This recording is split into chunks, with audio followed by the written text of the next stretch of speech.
በየቀኑ የምትበላው ይህ ቀላል ምግብ አንጎልህንና ሰውነትህን እንዴት እንደሚለውጥ ብታውቅ ትደነቃለህ። ብዙዎቻችሁ እንቁላል በኮሌስትሮል ይጎዳል ብላችሁ ትፈሩታላችሁ፣ ወይም ክብደት መጨመር ያስከትላል ብላችሁ ታስባላችሁ።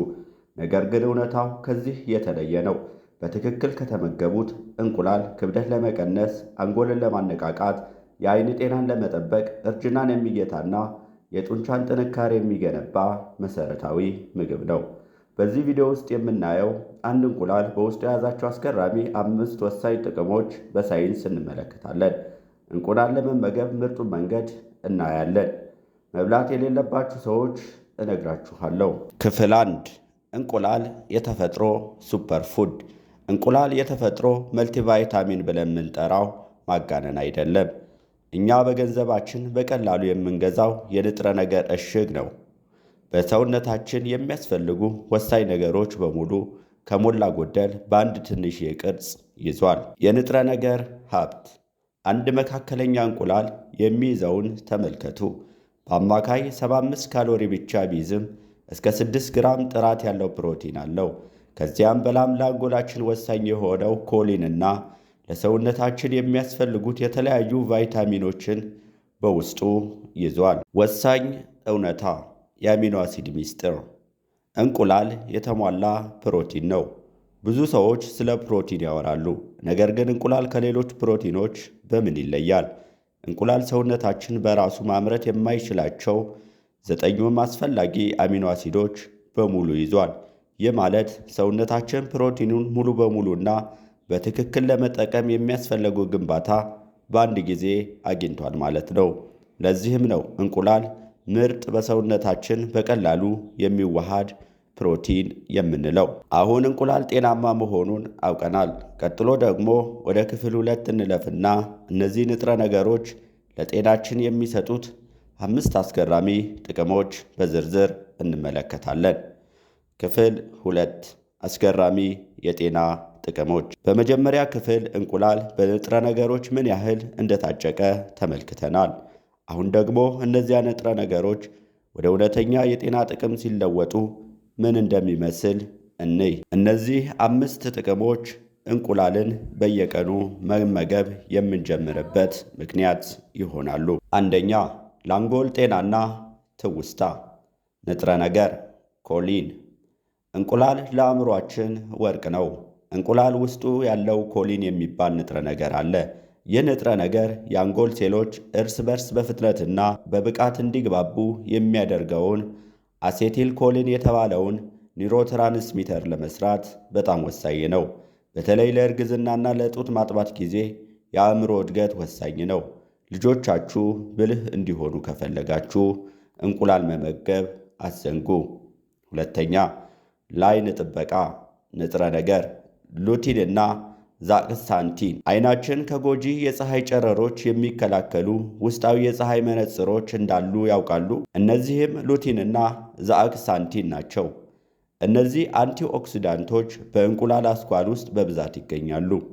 እነዚህን በየቀኑ ስንመገብ የአይን ሞራ ግርዶሽና ማኩላር ዲጀነሬሽን የሚባሉ ከእርጅና ጋር ተያይዘው የሚመጡ ከባድ የአይን በሽታዎች የመከላከል ዕድላችንን ከፍ እናደርጋለን። ሶስተኛ፣ ክብደትን ለመቀነስ ይረዳል። ንጥረ ነገር ፕሮቲን። ክብደት መቀነስ ለሚፈልጉ ሰዎች እንቁላል ምርጡ የቁርስ ምግብ ነው። ለምን? ምክንያቱም እንቁላል ከፍተኛ የሆነ ጥራት ያለው ፕሮቲን ይዟል። ፕሮቲን ደግሞ ከካርቦሃይድሬት እና ከስብ በበለጠ እርካታን የመስጠት ኃይል አለው። ጠዋት እንቁላል ሲመገቡ ቀኑን ሙሉ የመራብ ስሜት ስለሚቀንስ በቀን ውስጥ የሚወስዱትን የካሎሪ መጠን ይቀንሳሉ። አራተኛ፣ ልብን ይደግፋል። ንጥረ ነገር ሃይ ዴንሲቲ ሊፖፕሮቲን ወይንም ጥሩ ኮሌስትሮል። ብዙ ሰዎች እንቁላልን ከከፍተኛ ኮሌስትሮል ጋር በማያያዝ ይፈሩታል። ነገር ግን የቅርብ ጊዜ ሳይንሳዊ ጥናቶች ይህ አስተሳሰብ ትክክል እንዳልሆነ ያሳያሉ። እንቁላል የሃይ ዴንሲቲ ሊፖፕሮቲን ወይም ጥሩ ኮሌስትሮል መጠንን ሊጨምር ይችላል። ሃይ ዴንሲቲ ሊፖፕሮቲን ደግሞ መጥፎ ኮሌስትሮል ከሰውነት አስወግዶ ወደ ጉበት እንዲመለስ ስለሚያደርግ የልብ ጤናን ይደግፋል። ለአብዛኛው ጤናማ ሰው በቀን 1 እንቁላል በደም ውስጥ ያለውን ኮሌስትሮል አይጎዳም። 5ኛ ለጡንቻ ጥንካሬና ለኃይል ንጥረ ነገር አሚኖ አሲዶች። የሰውነት ግንባታ ስፖርተኞች እንቁላልን እንዲሁ አይደለም የሚያወድሱት።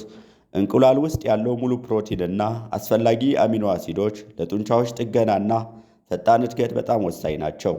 የአካል ብቃት እንቅስቃሴ ካደረጉ በኋላ እንቁላል መመገብ የጡንቻን መዳከምም ለመከላከልና ሰውነቶ በአጭር ጊዜ ውስጥ እንዲያገግም ይረዳል። አያችሁ፣ እንቁላል ከቁርስ ምግብነት በላይ ነው። ለአንጎል፣ ለዓይን፣ ለልብና ለሰውነቶ ሙሉ ኃይል የሚሰጥ ምግብ ነው። የትኛው የእንቁላል ጥቅም ነው አሁን የጀመርሽው? አሁን ደግሞ ወደ ክፍል 3 እንሂድና እንቁላልን በምን አይነት ጤናማ መንገድ መመገብ እንዳለብንና መብላት የሌለባቸው ሰዎች እነማን እንደሆኑ እንይ። ክፍል 3 ጤናማ የመመገቢያ መንገዶችና ጥንቃቄዎች። እንቁላል ምን ያህል ኃይል እንዳለው ከተመለከትን በኋላ አሁን ደግሞ ሁሉንም ጥቅሞች ለማግኘት በምን አይነት መንገድ መመገብ እንዳለብን እና ማንም ሰው ችላ ማለት የሌለበትን አንድ ወሳኝ ማስጠንቀቂያ እንመልከት። 1ኛ ጤናማው የማብሰያ ዘዴ። እንቁላልን የምናበስልበት መንገድ በውስጡ ያሉትን ንጥረ ነገሮች የመጠበቅ ወይም የመቀነስ አቅም አለው። ጤናማ የሆኑ ዘዴዎች ላይ ያተኩሩ። የመጀመሪያና ምርጡ ዘዴ መቀቀልና በእንፋሎት ማብሰል ነው። እነዚህን ዘዴዎች ስትጠቀሙ ተጨማሪ ዘይት ወይም ቅቤ አትጨምሩም። ስለዚህ የእንቁላሉን ካሎሪና የስብ ይዘት ንጹህ አድርጋችሁ ታስቀጥላላችሁ። ሁሉም ወሳኝ የሆኑ ቫይታሚኖችና ፕሮቲኖች ሳይቀንሱ ወደ ሰውነታችን ይገባሉ። ጥንቃቄ እንቁላልን ከመጠን በላይ ለረዥም ጊዜ መጥበስ ወይም በከፍተኛ ሙቀት ማብሰል አንዳንድ ሙቀትን የማይቋቋሙ ንጥረ ነገሮች ሊቀንስ ይችላል። ስለዚህ ሁልጊዜ ለስለስ ያለ የማብሰያ መንገድ ተጠቀሙ። 2ኛ መብላት የሌለባቸው ወይም መወሰን ያለባቸው ሰዎች። ምንም እንኳን እንቁላል ለአብዛኛው ሰው በጣም ጤናማ ቢሆንም አንዳንድ ሰዎች ጥንቃቄ ማድረግ አለባቸው። የስኳር በሽታ ያለባቸው ሰዎች። በስኳር በሽታ የተጠቁ ሰዎች በየቀኑ ከአንድ በላይ እንቁላል ሲመገቡ ጥንቃቄ እንዲያደርጉ አንዳንድ ጥናቶች ይጠቁማሉ።